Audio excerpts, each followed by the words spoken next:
Assalamualaikum warahmatullahi wabarakatuh. Kembali lagi bersama di channel kita Jejak Karhun. Sekarang ini kita mau berbincang-bincang dengan praktisi spiritual dari Jejak Karhun.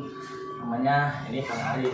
Dan sekarang pengen ngobrolin tentang dunia pergoiban ya gitu Kang Ari ya. Iya betul. Selama ini kan mungkin masyarakat belum tahu tentang Kang Ari gimana, belum mendapatkan ilmu dari mana ya Kang Ari ya. Iya. Nah, saya mau menanyakan tentang kelebihan Kang Ari. Waktu itu Kang Ari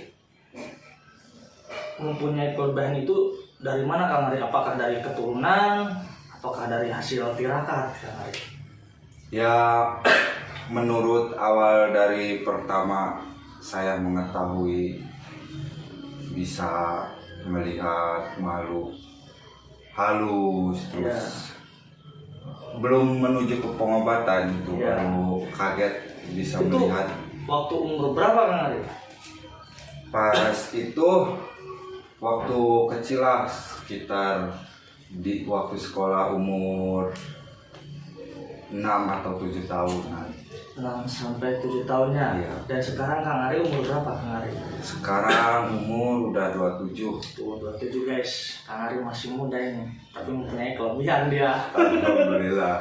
Terus ceritakan lagi Kang Ari. Nah, pada saat itu saya pas tidur tuh. Ya. Pas tidur dan dalam mimpi saya seperti ingin diterkam gitu, seperti mau dicabik-cabik oleh 2 harimau. Oh, 2 harimau. Nah, terus itu dalam mimpi ya? Iya, itu dalam mimpi. Nah, setelah itu di dalam mimpi saya harimau itu udah mencengkeram saya. Dan saya juga pun terluka itu dalam mimpi itu, terluka parah di bagian sini dan sini gitu. Nah, pas saya terbangun ternyata hanya mimpi. Setelah esok harinya itu yang saya takut sampai sekarang nih. Kalau pemirsa belum tahu, saya itu jarang mandi. Serius. Gitu jelas. Serius. Apa karena males apa gimana Kang Ari itu? Nah, awal ceritanya gini. Jadi kalau orang mandi itu pasti nggak lama, merem Ya. itu pasti nggak lama. Karena hawanya takut. Nah, di situ saya cuman merem, cuman mau ngebasuh muka pakai sabun. Nah, disitulah saya pertama kali melihat sesosok pocong di area kamar mandi. Berarti waktu itu mulai mata batin Kang Ari kebuka ya waktu itu ya? Iya. Di saat itu ya? Nah, di saat itu. Dan saya pun terbangun, saya lihat baju saya ternyata robek tuh. Baju itu robek, seperti dalam mimpi lah, kayak dicabik-cabik. Darah pun ada, darah. Iya. Darah pun ada. Nah, di situ saya kaget, wah luka besar nih di sini. Berarti sampai ada tanda yang cakarannya kan di sini ya Kang Ari ya? Ya. Cakaran macan itu ya. Ada pemirsa, kalau pemirsa belum tahu, Kang Ari mempunyai tanda nih, sebagian kanan dan sebelah kiri dia tanda kayak cakaran. Itu cakaran macannya Kang Ari ya? Iya, Itu waktu umur berapa itu Kang Ari? 6 tahun? Waktu umur 6 tahun lah saya bermimpi. Terus pengalaman Kang Ari apa lagi yang yang sampai nggak terlupakan Kang Ari, pengalaman spiritual Kang Ari? Pengalaman spiritual saya sih ketika saya mau membersihkan diri dan mengeluarkan di kodam-kodam yang berada di badan saya. Itulah yang perjalanan hidup saya yang paling mengerikan di situ. Kalau misalkan tantangan dari santet, terus yang lain lah, saya tidak mempunyai kisah. karena mungkin ada penyerangan mungkin, cuman tidak mungkin untuk jarak beberapa meter ya mungkin udah balik lagi ya Kang Ari ya. Karena mungkin dari yang punya dari Kang Ari mungkin lebih tua ya Kang Ari ya. Iya mungkin. Terus apa lagi Kang Ari? Terus banyak sih, khususnya misteri bukan orang lainnya, bahkan diri sendiri pun masih berpikir-pikir dan masih bertanya-tanya ya. Dari mana asalnya? Berarti itu bukan dari hasil tirakat ya Kang Ari ya? Tidak. Tapi pernah mencoba untuk puasa Kang Ari waktu itu? Kalau puasa waktu zamannya kecil sih pasti paling dari bulan puasa doang. Enggak, maksudnya dalam arti kita kan untuk mempunyai ilmu spiritual itu kan kita harus dibarengi dengan kadang kan orang membeli kan, membelinya apakah lewat wiridan ataukah lewat puasa ya Kang Ari ya.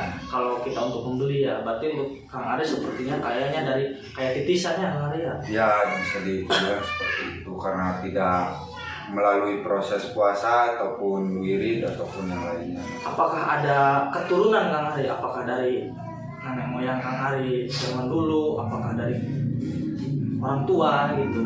Nah kalau masalah keturunan sampai saat ini saya bertanya kepada keluarga saya, karena emang turunan tuh tidak ada. Nggak ada yang mempunyai kayak gini.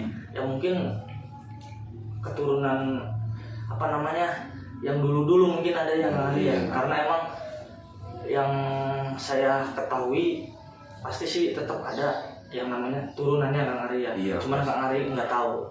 Mungkin nanti juga tahu ya Kang Ari ya. Iya. Nah, untuk khodam pendamping Kang Ari itu apa aja Kang Ari? Nah, kalau masalah khodam nih ya, terus terang dari umur 6 tahun sampai sekarang saya belum pernah yang namanya berhadapan khodam, khususnya khodam saya sendiri. Makanya kalau misalkan mau pengobatan, nah pas pengobatan itu saya tidak pernah yang namanya berhadapan langsung dengan si khodam, terus pergerakan si khodam. Tapi untuk yang pengobatan itu, yang pengiriman itu sosok yang mengirimnya tapi dia tahu ya Kang Ari ya. Iya, tapi tahu. Untuk khodam Kang Ari sendiri Kang Ari nggak tahu ya. Nggak tahu sampai saat ini belum pernah tahu. Untuk memerintahnya khodam itu gimana Kang Ari? Saya cuman bicara dalam hati, kalau misalkan ini sembuh karena saya, berarti ini ada permainan dukun. Tapi kalau misalkan masih sama seperti yang saat itu, kita berikan semuanya kepada Allah. Oh gitu. Berarti seumpamanya penyakit medis ya Kang? Iya, medis. Penyakit medis. Terus yang Kang Ari pernah melihat khodam Kang Ari itu apa aja Kang Ari? Saya punya cerita nih, cukup menarik lah. Di kala pas saya mau menghilangkan semua bersih-bersih dalam tubuh saya ke Gunung Tangkuban Parahu yang berada di Batu. Waktu itu ya. Nggak tahu sampai saat ini masih ada beliau ataupun sudah nggak ada. Itu kan udah lampau lah.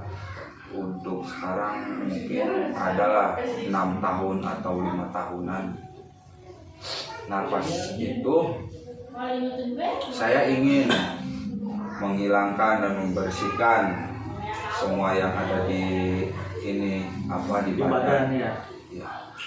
Nah selama saya mendaki di Gunung Tangkuban Perahu itu, saya tidak minum, tidak makan. Iya. Hanya dibekali dengan 4 buah singkong, 4 buah singkong. Di situ pokoknya kamu mau nggak mau, kenyang nggak kenyang, singkong itu harus nyampe atas. kamu di atas. Itu perjalanan berapa jam Kang Arif itu? Kalau Dari jam misalkan berapa waktu itu berangkat? berangkat dari bawah saya di jam 6 pagi. 6 pagi. Nyampe ke sana Nyampe ke sana sampai 1 hari.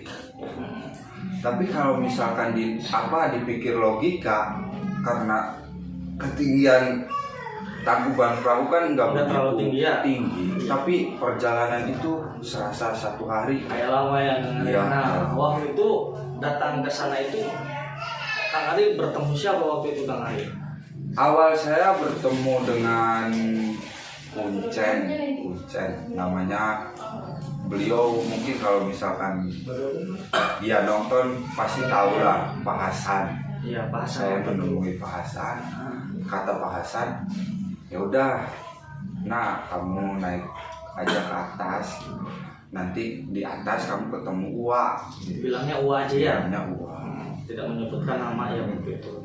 Nah, pas saya tuh naik sampai mungkin perasaan saya itu tuh perjalanan 1 hari karena karena bawaan lapar, haus atau gimana lah. Banyak istirahatnya Banyak mungkin ya Kang Arif istirahatnya ya. mungkin. Jadi perbandingan itu 1 hari karena saya lihat dari naik pagi ketemunya loh kok pagi lagi gitu kan, berarti kan wah udah 1 hari nih saya belum nyampe ke puncak. Waktu itu ketemu si Uwa itu beliau bilang apa Kang Arif waktu itu? Nah pas udah nyampe ke puncak dia udah tahu ternyata Tujuan Kang Arif mau iya, apa? tujuan. Dan Pak Hasan ini yang tadinya di bawah, kenapa kok bisa di atas gitu? Saya di situ mulai berpikir tidak Masuk akal tidak ya? masuk akal. Kenapa kok saya yang yang duluan malah ketinggalan? Itu kok bisa nyampe duluan ya? Iya. Nah, terus waktu itu Kang Ari diapain tuh sama si Uwa itu waktu itu di sana? Nah, Pak Hasan, yaudah, mangga kalau mau. Karena bahasanya Sunda ya waktu itu ya. Karena Di mau Bandung. kalau mau ngeretesin kalau bahasa Sunda mah mau bersihin, refresh lah. Istilahnya. Ya udah, nanti malam tunggu aja di sini tidur. Saya itu tidur dulu. Mungkin karena kasihan atau gimana ya. Karena saya itu sangat perjuangan sih menurut saya. Dan pengalaman terhebat lah di dalam hidup saya itu pas naik ke gunung. Nah, cara membersihinnya beliau gimana Kang Ari waktu itu Kang Ari? Saya pas selesai istirahat, terus saya disuruh duduk di suatu pendopo. Saung gitu ya? Ya, Saung ya? Katanya, udah, Jang, kamu duduk aja di sini. Oh iya Pak. Nah, selang mungkin nggak lama sih, antara 1 jam 2 jam, tiba-tiba ada di kanan kiri saya nih, di telinga ya, kaisak.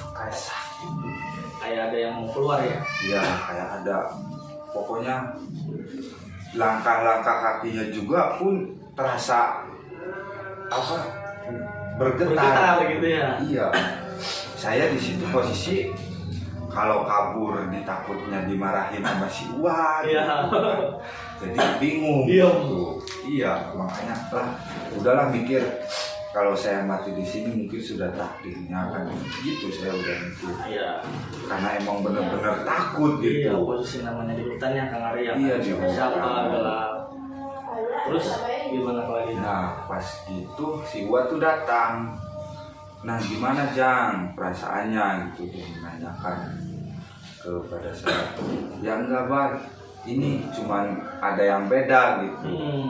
Kenapa kok di kanan kiri saya seperti ada orang berjalan gitu. Tapi menurut saya itu pasukan banyak gitu ya. Kayak yang banyak ya? Ya kayak yang banyak. kalau misalkan saya pikir manusia, wah nggak bakalan mungkin kan orang banyak naik ke sini. Tiba-tiba dia datang lagi tuh di arah kanan dan kiri saya. Pas itu si Uwa tuh melihat ya seperti macan lah. Macan. Saya pun kaget itu. Macan segede itu jenisnya apa gitu. Iya. Dulunya tuh dari mana gitu. Iya, makanya. Waktu itu ukuran segimana Kang Ari? Waktu itu saya lihat ukuran kalau misalkan bus yang 2 tingkat itu ditata 2 lah. 2 ya. Antara berarti tingginya antara 10 meterannya Kang Ari. Ya 10 meter. Antara 10 meter 8 meter ya. 8. Tingginya ya. Saya juga kaget.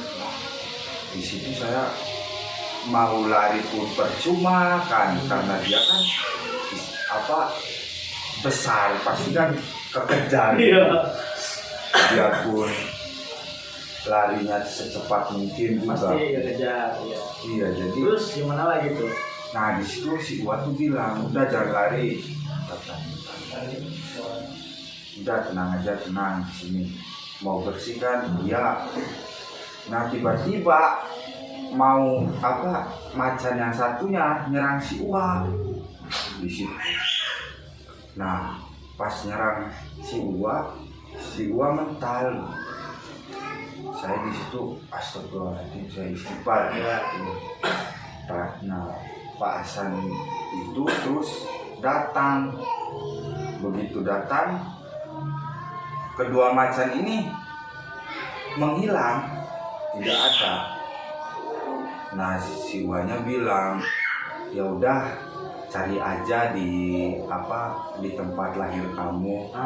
Cirebon ya Cirebon, mungkin nanti bisa ada yang bersihin ya membersihkan. Nah disitulah sampai saat ini saya udah gak akan berani lagi lah cari-cari orang yang buat membersihkan. Sebenarnya Pak, resikonya besar juga ya buat Kang Ari sama buat yang lainnya juga ya. Iya sebenarnya ya. Pokoknya kalau misalkan bicara tentang cerita untuk pelaksanaan pembersihan badan saya cukup panjang sih. Panjang. Beberapa kali ya, nggak cuma di Bandung aja ya. Cuman di Bandung mungkin yang menurut Kang Ari ekstrim. Ya, yang berkesan lah. Yang berkesan. Kalau yang lainnya mah biasa ya. Iya. Dan juga yang lainnya juga pun ada banyakan sedihnya lah. Nah, saya kan yang saya tahu dari dalam Kang Ari itu khodam itu bukan satu ya. Iya. Nah, yang saya tahu cuma 3 Kang Ari nih. Dari macan kan 2 ya. Iya. Nah, yang satunya itu aki-aki berjubah Kang Ari. Itu siapa Kang Ari? Nah, justru itu saya ingin menanyakan tuh. Menanyakan ya. Iya. Siapa dia tuh sebenarnya? Sempat Kang Ari nanyakan waktu itu enggak. Pas si Uwa diserang kan Pak Hasan langsung ngebantuin si Uwa. Tapi tetap Kang Ari pernah melihat yang berjubah nggak pernah tuh. Belum pernah. Belum pernah. Tapi kok selama kita penelusurannya Kang Ari mediator selalu bilang macan sama berjubah ya. Ya. Itu dari video kita nggak satu video ya Kang Ari ya yang bilang kayak gitu ya. Mungkin ada beberapa video yang kayak gitu ya Kang Ari. Cuman menurut dari diri Kang Ari sendiri belum melihat langsung sosoknya ya Kang Ari ya. Nah ini juga ada cerita waktu itu ya Kang Ari ya. Kita waktu pengobatan di salah satu desa ya Kang Ari ya. Nah salah satu desa waktu itu Kang Ari lagi pengobatan, waktu itu ada lewat ya spiritual juga ya Kang Ari ya. Iya benar itu. Itu ya. Waktu itu spiritual lewat. Nah kita pun nggak tahu kita waktu itu di luar, di dalam Nah spiritual itu lewat, saya nggak tahu karena itu spiritual. Nah keesokan harinya spiritual itu bilang ke yang punya rumah ya Kang Arya, itu siapa katanya. Nah mungkin dia melihat dimensinya yang sama ya Kang Arya, terbuka ya. Nah sampai spiritual itu bilang, saya tahu pendamping anak itu tuh apa aja. Nah yang diceritakan itu dia bilang benar, ada 2 macan ya, macan putih sama macan hitam ya Kang Arya. Nah yang satunya lagi yang berjubah. Nah sampai kita juga penasaran, pengen ketemu spiritual itu, pengen tahu sejarahnya yang ada di badan Kang Ari, karena selama ini Kang Ari juga belum tahu ya. Iya, belum tahu sebenarnya, serius. Cuman waktu itu bilang ke yang pasien, cuman bilang ini yang hitam itu dari Jawa ya, dari Mataram ya Kang Ari ya. Yang putihnya itu di Masundan. Nah saya juga nggak tahu Mataram sama Masundan itu yang punyanya waktu itu siapa ya. Nah makanya itu. Dan pas lihat-lihat cerita-cerita itu, perjalanan Siliwangi emang pernah menjalin hubungan gitu. Apanya tuh Kang Ari? Dengan Putri Mataram. Mataramnya. Karena emang yang punya kodam yang Prabu juga kan, yang pemimpinnya itu kan yang putih ya Kang Ari. Iya mungkin. Yang ketuanya lah waktu berperang sama yang Prabu ya waktu itu ya. Waktu di Majalengka kalau nggak salah itu. Nah, saya mau menanyakan lagi tentang pusaka Kang Ari itu. Itu pusaka dari siapa Kang Ari? Kalau pusaka sampai saat ini mungkin masyarakat yang sering menonton channel kita belum tahu gitu. Karena padahal kita selalu syuting pusaka itu pasti di bawah. Karena mungkin kita buat backupan kita ya. Nah, itu dari mana Kang Ari? Pernah ada orang Jawa yang namanya Pak Budiono, orang Sragen. Saya tidak tahu itu, kenal juga enggak. Pas bertemu tiba-tiba dia menanyakan langsung gitu, Mas, barang itu masih ada. Saya kaget di situ. Wah, barang apa nih ya? Saya kira kan narkoba gitu kan ya. Karena kan disebutnya barang gitu. Saya pura-pura bodoh gitu di situ. Udah Mas, di sini aja. Saya terimalah 100 apa 200-nya. Wah, 100 atau 200 apa nih Pak? Gitu. Ya juta, nggak bakalan 200-100 ribu gitu. Aduh, berarti Bapak menanyakan kayak gini, berarti Bapak sudah tahu gitu, barang itu seperti apa. Ya udah tahu. Karena dia jadi Pak Budiono ini punya ibu yang sakit keras. Ya, waktu itu ya. Sakit keras. Orang manapun aja gak itulah istilahnya, gak mempan buat mengobati ibunya. Karena kok orang sakit keras kayak gini di medis nggak kedeteksi ya.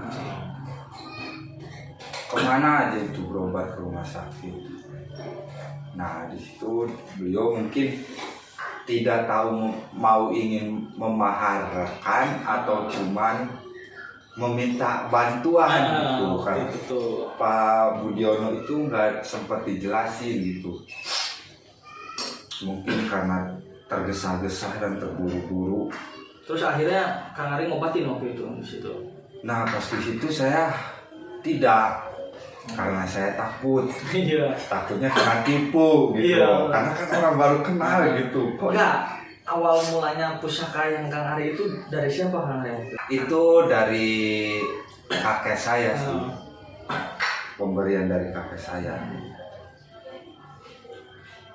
Kalau misalkan disebut spiritual, kayaknya nggak mungkin ya. Mungkin udah masuk veteran lah gitu. Iya, tapi dia mempunyai pusaka itu ya. Mempunyai pusaka.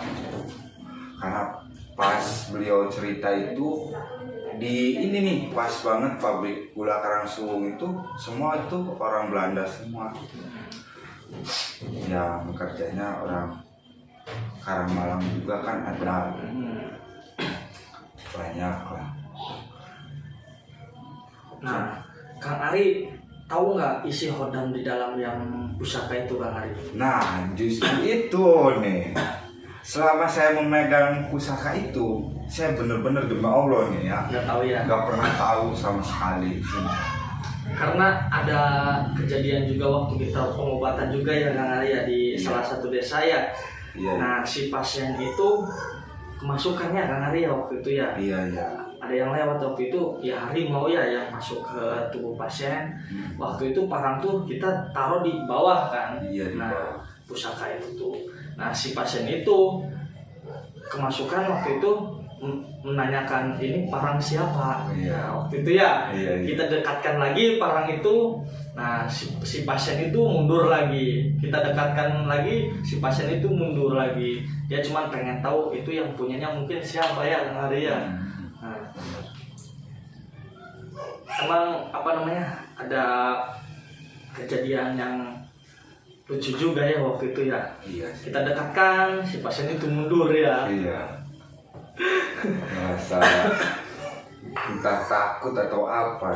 Nah, kalau di saat kita syuting nih Kang Ari, nah, di saat kita syuting, apakah kita Kang Ari itu ngambil hodam pendampingnya sendiri, apa dia inisiatif datang sendiri, Kang Ari? Oh, kayak gitu. Kebanyakan sih pada datang sendiri, karena kalau misalkan apa sih ya, pokoknya kayak bodyguard lah, pembantu kemana aja pun dia pada itu. Tapi di saat Kang Ari main, hodam itu nggak ikut kan ya? Iya, nggak pernah. Jadi di saat Kang Ari apa namanya manggil, dia baru datang gitu kan? Iya, baru datang. Mungkin kalau ada kesulitan dia baru datang juga ya, Kang Ari ya? Iya, baru datang. Nah, waktu itu kan gini Kang Ari, waktu itu ada nih dari tim Jejak Karun itu kan ada yang masuk nih hodam pendamping itu macan semua, Kang Ari itu. Ya, itu dari mana, Kang Ari? Soalnya macan itu bukan 1, 2, bisa 10 kan yang datang semua itu. Bisa, ya. bisa. Itu dari mana, Kang Ari ngambilnya itu? Ya, apa? Mungkin karena sebagian versi orang Sunda udah pada tahu lah itu tempatnya macan itu di mana. Gitu. Nah, mungkin yang lainnya itu pada ikut tuh. Mm-mm. Pada ikut. Jadi ya begitulah, jadi banyak gitu. Berarti di saat kita syuting tuh ya pasukan macan tuh banyak ya, Kang Ari ya, pasukan macannya. Kalau yang bisa melihat mungkin kebuka ya, Kang Ari ya, untuk macan-macan yang kecil lah ya. Iya, mungkin ada lah. Beberapa ya. Terus ada pesan-pesan Kang Ari buat masyarakat untuk mengenai tentang hodam seperti apa gitu kan. Intinya kan gini Kang Ari, kita jangan terlalu mempercayai hodam ya, Kang Ari. Iya, benar. Nah, jangan sampai kita dikendalikan sama hodam ya, Kang Ari ya. Ya, nanti berakibat nantinya kan musyrik ya, Kang Ari. Kalau semuanya kita apa namanya mempercayai 100% hodam ya.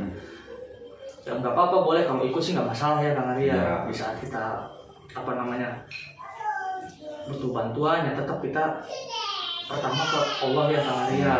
Nah, yang mungkin dia dikirimkan itu untuk menjaga Kang Ari mungkin gitu. Ya, benar. Terus pesan-pesan lagi Kang Ari apa gimana? Nah, pesan-pesan saya sih apa? Gak usah bangga mempunyai kelebihan setetes air keran, karena malu gitu yang mempunyai kelebihan melebihi setetes dari air keran. Karena banyak ya, Kang Ari. Banyak Sekarang ya. Nah, banyak, sering sekali lah masih apa istilahnya, kekuatan masih kena cetek gitu ya, masih cetek, udah mainnya udah pada jauh gitu, mentang-mentang udah narik pusaka. Sebenarnya nih ya, saya buka ini ya, penarikan pusaka itu sebenarnya ada dua hal yang sebenarnya yang mungkin saya juga kan masih banyak belajar Ya. yang perlu masyarakat diketahui sih sebenarnya. Ada dua hal, yaitu kejujuran dan satunya kebohongan. Oh, ya. Gitu. Dan di video-video lainnya kan saya tidak pernah gitu yang Penarikan namanya pusaka ya. menarikan pusaka. Cuman ada salah satu video kita ya, karena itu juga requestan penonton, Requestan pengen bukti ya penonton, waktu itu ya. iya. Dan itu requestan warga Kalimeang. Sebenarnya saya nggak mau gitu, Iya, nggak mau. menarik pusaka ya. Iya. Buat apa ya? Buat apa dan ngapain gitu. Iya. Karena nggak ada gunanya kita Menarik pusaka, Menarik gitu kan, pusaka. menyimpan kayak gitu. Apalagi sampai percaya gitu pada barang tersebut. Belum tentu isinya jelek ya Kang Ari ya. Iya. Karena kan kadang orang tuh dia mempunyai pusaka, dia tidak tahu Kang Ari di dalamnya tuh apa. Iya. Dia cuman menyimpan aja, tapi tidak tahu. Iya benar. Saya juga dibayar berapapun juga kalau penarikan pusaka di depan orang banyak itu sebenarnya saya tidak mau. Tidak maunya ya itu. Karena apa sih ya? Buat apalah gitu. Jadi percuma gitu. Karena waktu itu requestan aja ya. Karena penonton requestan ya. aja. Pembuktiannya waktu itu ya. Pembuktian kepada netizen Facebook, netizen YouTube. Soalnya gini Kang Ari, beranggapan bahwa kalau di Jakarta itu bohong. Iya, kebanyakan. kebanyakan. Karena gini, tim kita tuh masih muda semua ya. Kang Ari. Masih muda, realitas masih. Nggak ada kayak Nggak ada basic. Iya, nggak ada channel kayak yang lain kan, udah umurnya udah dewasa. Dan berjubah gitu. Kita koboi ya. Oh, Di iya. situ netizen yang nggak Di percaya situ. sama kita Iya, tuh iya. karena penampilan kita biasa aja, nggak menonjolkan kayak praktisi spiritual. Iya. Nah, karena saya juga gini, untuk pengobatan juga yang pasiennya itu dari pihak keluarga pasien bahwa nggak tahu bahwa yang Kang Ari itu yang paranormalnya nggak tahu. itu banyak. Pas pertama yang ngobrol nggak tahu. Nah pas waktu prakteknya Kang Ari ke depan baru berarti itu paranormal. Nah di situ juga yang punya rumah kaget. Loh kok masih muda gitu. Iya kebanyakan ya yang tua ya. Ya yang tua. Pokoknya pas dari pengobatan, terus dari orang melihat kepintarannya itu banyak cerita. Ini pengalaman Kang Ari pengobatan apa aja Kang Ari? Kebanyakan ya. Kebanyakan pengobatan itu yang paling dominan itu santet, Penyakit kirimannya Kang Ari ya. penyakit kiri. Karena yang saya disimpulkan juga karena Hodam Kang Ari itu kan macan. Jadi mungkin untuk bertarung ya Kang Ari ya. Iya mungkin. Mungkin ya untuk bertarung Iya. kan ya. Benar. Nah, ada yang bilang juga masalah parang Kang Ari waktu itu. Waktu itu yang punya parang itu waktu zaman dulunya Panglima Perang Mataram ya Kang Ari. Iya benar, saya pernah mendengar lah. Itu juga yang ngomong itu salah satu spiritual juga ya orangnya. Iya. Kita juga belum tahu orangnya ya. Iya benar. Karena waktu itu Belum. penyampaian ke si pasien. Nah waktu itu si pasien bilang ke kita. Waktu itu yang pun. Dan sampai sekarang juga kita pengen ketemu ya orang itu yang hari. Iya, Cuma belum pengen ketemu banget. ya. Kita Iya. pengen ngobrol-ngobrol ya, berbincang-bincang Iya. dengan dia. Nah tentang spiritual lah kita pengen ngobrol. Dan saya juga masih perlu banyak belajar lah. Nah apakah Kang Ari pengen belajar lagi? Ya mungkin kalau misalkan sekarang saya tidak akan belajar kebatinan, tapi saya mempelajari materi dan wawasan sejarah saya. Karena lebih fokus ke apa namanya keluarga ya Kang Ria untuk saat ini ya, beda sama waktu bujangannya belum nikah ya. Nah sekarang mah lebih fokus ke keluarga. Menafkahi keluarga ya Kang Ria. Jadi mungkin untuk saat ini ya mungkin belum ya Kang Ria untuk belajar lagi ya. Belum. Nah mungkin nggak tahu kapan-kapan ya Kang Ria. Iya. Tapi Kang Ari pernah nggak tirakat satu kali pun gitu di tempat mana? Kalau tirakat sih belum pernah, karena jujur pemirsa, saya tuh orangnya apa, borangan lah gitu, borangan, orangnya takutan pemirsa, terus terang takut.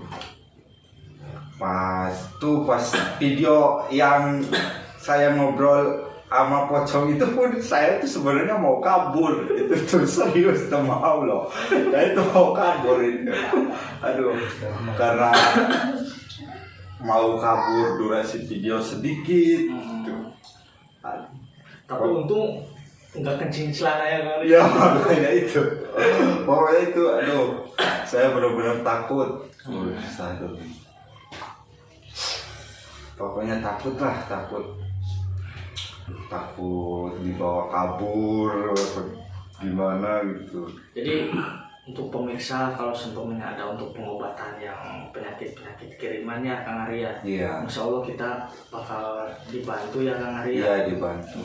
Dan kitanya juga kalau seumpamanya kita ada waktu, kita pas ada di rumah ya Kang Arya. Untuk saat ini kan tim Jakarta ya apa namanya fokus untuk kerja ya Kang Arya. Sewaktu-waktu kita bikin konten kalau kita lagi ada di rumah ya Kang Arya. Nggak kayak waktu pertama kita konten kan aktif, karena apa? Karena lockdown waktu itu ya Kang Arya. Kerjaan susah ya waktu itu ya. Pada di rumah terus gitu. Waktu itu cukup aktif lah waktu itu kita bikin konten. Karena kita juga ngejar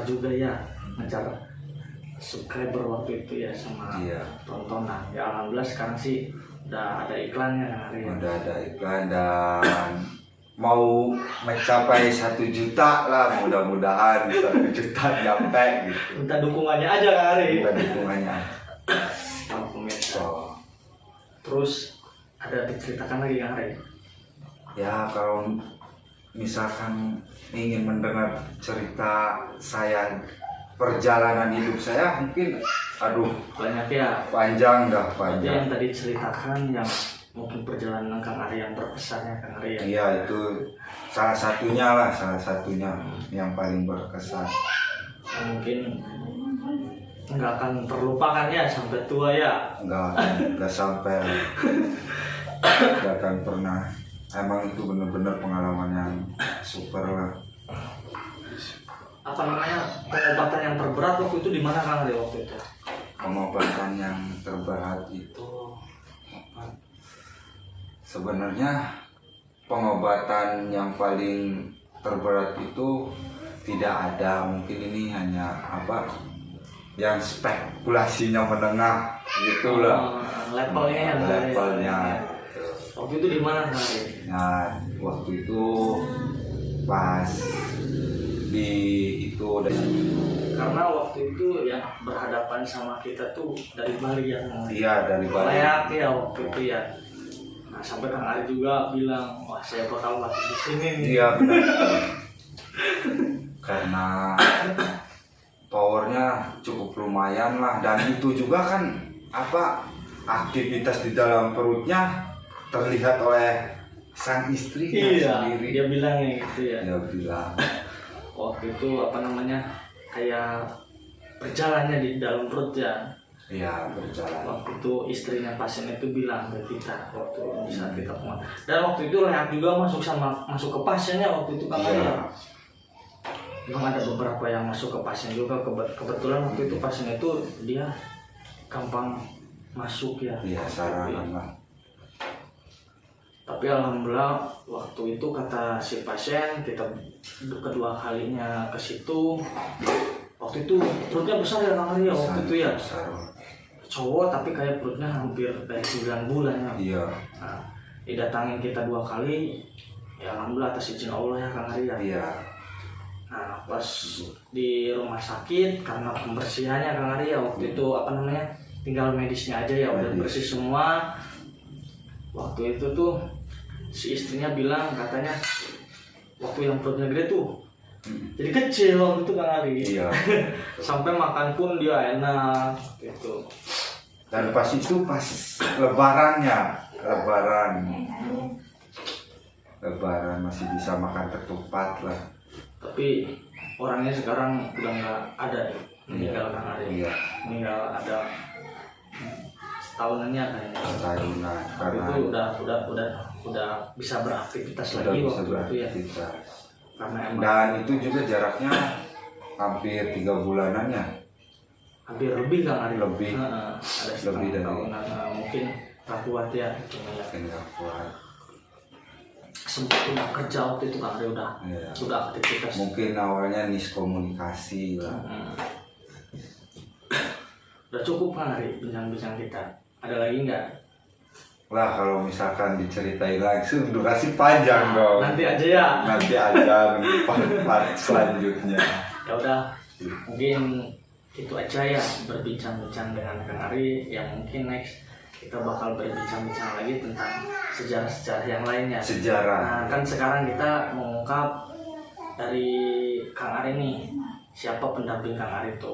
Nah, mungkin untuk kedepannya kita yang mengungkap antara sejarah-sejarah yang ada di Cirebon ya. Sejarah. Ya mungkin intinya sih kita mengisi kekosongan karena kita syuting di luar. Emang posisinya karena lagi COVID. Perizinannya susah ya Kang Ari ya. Ya kita bikin podcast aja. Podcast ala kadarnya. Mungkin itu aja pemirsa. Terima kasih udah dukung channel kita dan jangan lupa yang belum subscribe Iya. dan share sebanyak-banyaknya ya untuk di Facebook. Intinya untuk di Facebook ya. Terus di Facebook, WA ya Kang Ari ya, WA, di Instagram. Instagram. Jangan lupa itu biar kita Semangat, lebih semangat. bikin kontennya dan Kang Ari juga semangat bikin kontennya. Dan mungkin itu aja ya. Cukup segitu Kang Ari ya. Iya. Assalamualaikum warahmatullahi wabarakatuh. Standing here in empty